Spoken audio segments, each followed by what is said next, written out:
I'm Indy Nidell, and this is another exciting episode of The Great War on the Road. And as you can see, I'm about 8,500 feet high in the Italian Dolomite Mountains. That's like 2,700 meters. I've never been this high up actually in my whole life, and we're going to go around today and we're going to be looking at some of the locations on the Dolomite front, and we'll be talking about some of the units like the German Alpenkorps that did some of the fighting here. And with me is a special guest today, Emmanuel Vogt. Say hello. Hi. Now, Emmanuel wrote a book on the German Alpenkorps in the Dolomite front in 1915, which is a great book, and you can find a link to it below. So we're going to ask him all sorts of questions about this region because he knows a lot about it. Now, first of all, where exactly are we? Can you point at some directions for things so people can get an idea, and we'll make a map for them? Yeah, actually we stand on the little Lagazuoi, and back us there is the Tofana Mountains and the so-called Travenances Valley.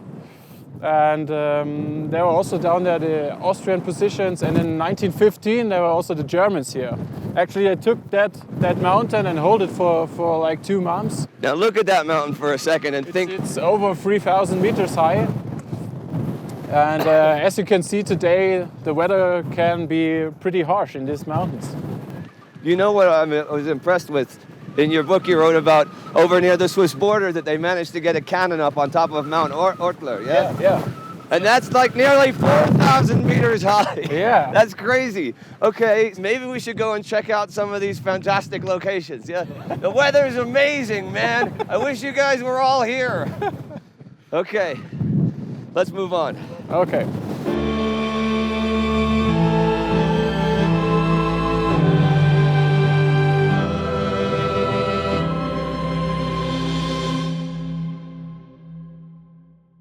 Now, we're here with all these locations where you can easily learn on the job, because we've been here like a day, and we're half-trained Alpenkorps as it is, just not the weapons training. So can you tell us a little bit about some of what we're looking at?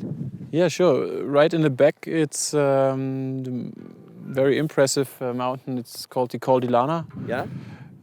Also called the Mountain of Blood, because the Italians tried to conquer it so hard, but the Austrians were on the top and defended it very well. So this is the one that stretches up to the clouds? Yeah. Okay. No, that in the back, which stretches into the clouds, is the queen of the Dolomites, the glacier Marmolata. Aha, okay.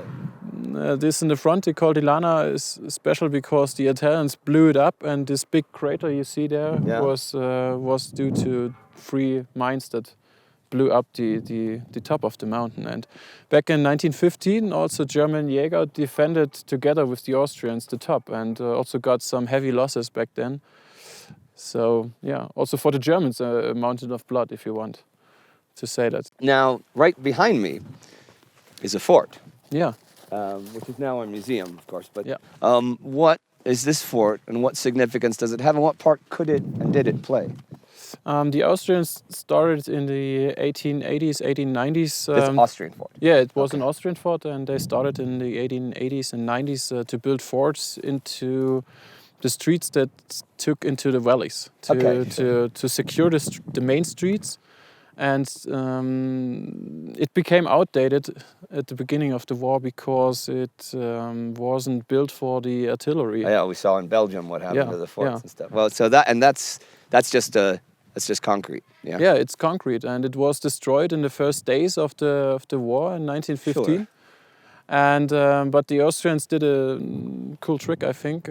They enlightened the whole structure, took out the cannons, and suggested the Italians that it's still reinforced and still there are still men in there. So the Italians shot at the fort and thought it would be still active. So, but it wasn't, because the Austrians built trenches here and defended it from here together with the Germans. Now, Emmanuel, unlike, say, the Russians or the Austro-Hungarians, the German Empire in 1914 didn't even have like dedicated mountain troops, and yet by the summer of 1915 they did. Can you tell us the thinking behind that, why they wanted them and how that developed?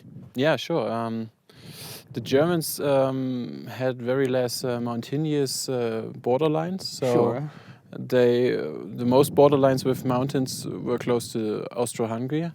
So they said we don't need to build up a mountain troop alone because we don't get in war with Austria-Hungary in the next few years. So this was one thinking, and the second one was if ever someone tries to come across the Alps, for example, we let them in. And then get them on the planes. Yeah, get them on the planes, and so. Sorry. So it was useless for the Germans, as they said. But once the war began, even by I guess November, they had the first snowshoe battalion. Yeah. Now, why did they start doing that? Because in the Vosges Mountains, they were faced to the French Alpenjäger. Yeah. And they were much better equipped than the Germans. They had skis and were specially trained for the mountain warfare. And the Germans pretty much knew that they need those troops too. So they established the snowshoe battalions. How many of these were there? Four. Four. Until 1915, there were four. And but this was not the real mountain troop. No. It was the beginning. Maybe we can say that was the beginning. Yeah. So, the spring of 1915 comes around, and it looks like Italy's going to join the war with the Allies. Yeah. So what happens then? Yeah, nothing happened. So the Germans founded the Alpenkorps on May 18th because more or less it was clear that a war with Italy could end in a catastrophe for the Austrians and also maybe for the Germans, because Erich von Falkenhayn had the opinion that once the Italians entered Austria-Hungary, they might also reach southern Germany, Bavaria and Württemberg. So he was in fear that this might happen, and so they thought of an old mountain troop that could send here in the Alps. Now, how was it organized in terms of battalions or companies and the training? I mean, the initial training. Interesting point, because there was no initial training. Okay.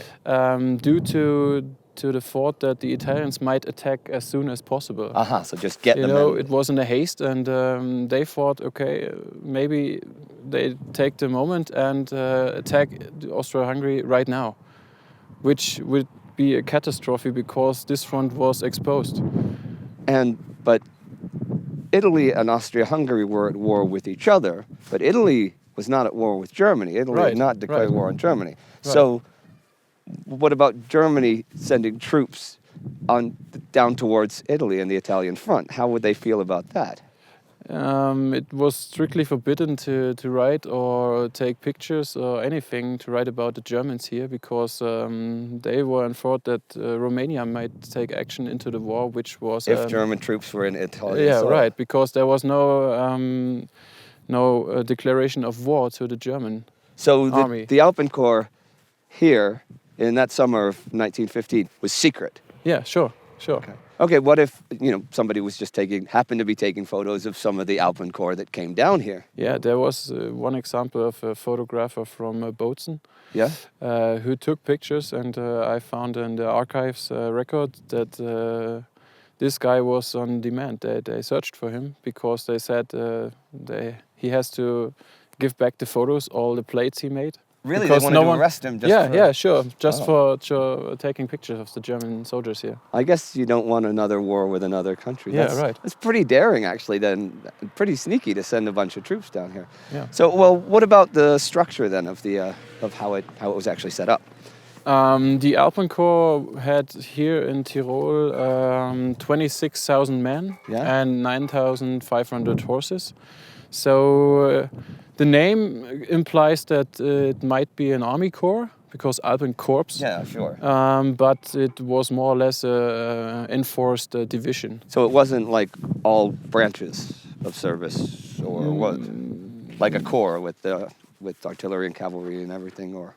Yes, this was the case, but they didn't have as much men as an army corps. They had smaller than a corps. They had a Feldfliegerabteilung, for example. They had heavy artillery. They had all the trains and columns, and it was basically 2 Jägerbrigaden. Yeah. Which had very experienced troops in case of trench fighting and war experience. For example, the Bayerische Leibregiment or Hannoversche Jägerbataillon Nummer 10. Yeah. But all of these guys never went into the mountains. So And they didn't have a training. yeah, sure. They were sent to the troop place Lager Lechfeld near Augsburg to get their training, but in the haste of the time, and as I said, because they thought that Italy might attack, Kraft sent the troops right into South Tyrol. So they came here. Learned on the job, kind of? Yeah, one can say that. They came here and got into the area and do some hiking and were equipped with mountain equipments and stuff like that. So, But some of them had never been in mountains before. no. Imagine that there were also sent Mecklenburgians or Silesians or East Prussians, which had difficulties climbing up the mountains and stuff. So when they got here, I mean, they were, the Austro-Hungarians were here, of course. And were there locals? Was there anybody guiding them or teaching them? Or were they learning from maybe some more experienced Austro-Hungarians? Or how did it work on the job? Firstly, the Alpenkorps was thought of in reserve. Okay. Because the German command didn't want to send them in the first trenches as of the political problem with Romania. Yeah. But over the time, the Austrian troops had to be exchanged. So the Germans got into the trenches, and they had Alpine guides that actually guided the Germans into the areas and learned them how to fight or how to move in the Alps and in the mountainous regions. So if one would say so, they learned the job by doing it into the battle. Now, the Alpenkorps only served actually on the Dolomite front until October. That's just 5 months here. Yeah, so sure. how trained were they by the time they moved on? They were a fully equipped and fully trained mountain troop back then, because they learned the job by doing it here, and this was actually the basics for the later events they took place in Verdun or like in Romania when they... Yeah, we talked about Kraft and the Alpenkorps in Romania in the regular episodes. So we are standing here at the Vorkuppe of the Lagazuoi and in the former trenches, and we have here a pretty good view up to the Tofana di Rosses. And when the Germans arrived here, all these peaks of the mountains were not been part of the front, but the Germans tried to get there. And Tofana di Rosses is about 3,200 meters high. And actually the Italians came from down of Cortina up here, and they had a easier way to get up there. And the Germans had to climb up the harder, much harder, as you can see, much harder north slope up there. And they took actually the peak of the mountain, and they could hold it for about 2 months or so. But then they couldn't bring up the supplies up there because the Italians took the positions. And also, I found during my research a Feldpostbrief of a German Jäger who told his niece that he had to sit up there in over 3,000 meters with no shelter and 30 centimeters of fresh fallen snow for 2 days. And he only said that no one could imagine what's up there and what it's like there. So maybe today with the snow and the wind and the cold, one can imagine what it was like back in the year 1915 when the Germans arrived here. We didn't have the easier access routes from Cortina as the Italians had them. It was becoming extremely difficult to bring up supplies. In addition to that, the weather was very unfavorable as well. Rain down low and snow up above. Thus, I've lain with 2 others for 2 days in 30 centimeters of fresh snow. What that means at an altitude of over 3,000 meters is nearly impossible to describe. Wow.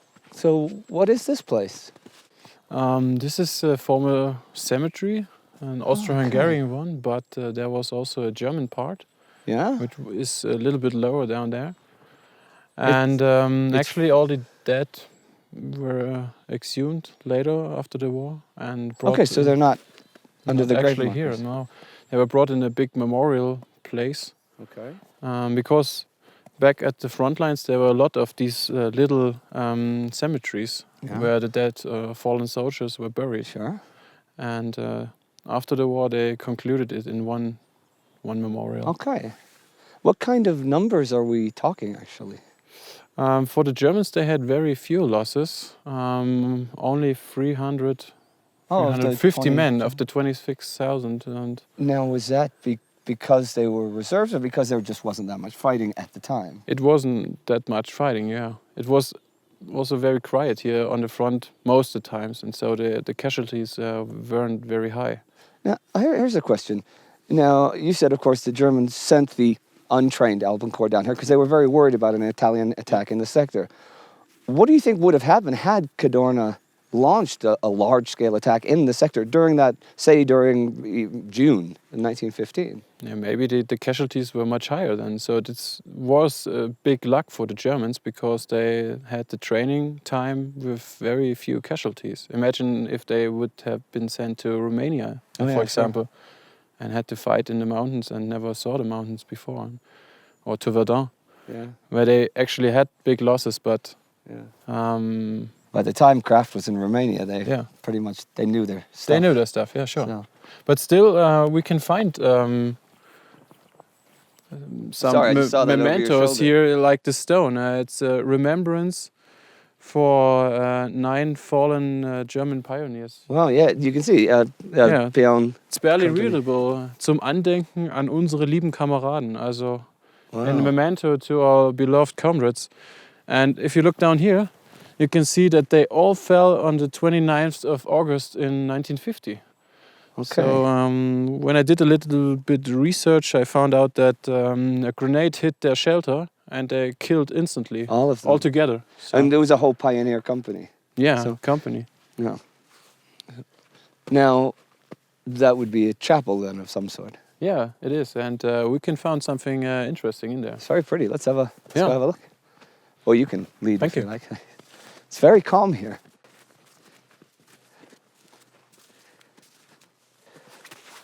Wow. It's beautiful. See all these old grave crosses and...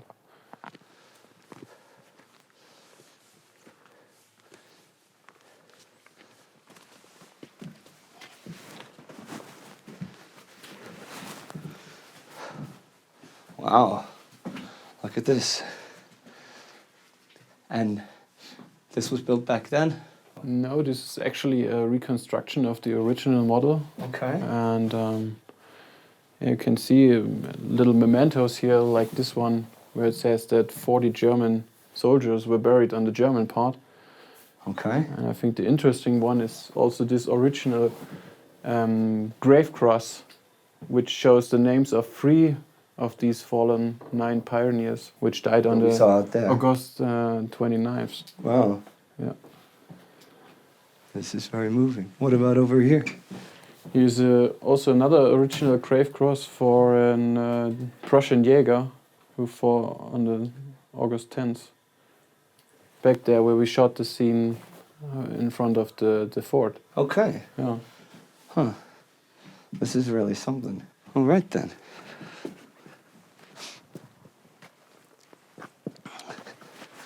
I think that about sums it up for today, yeah?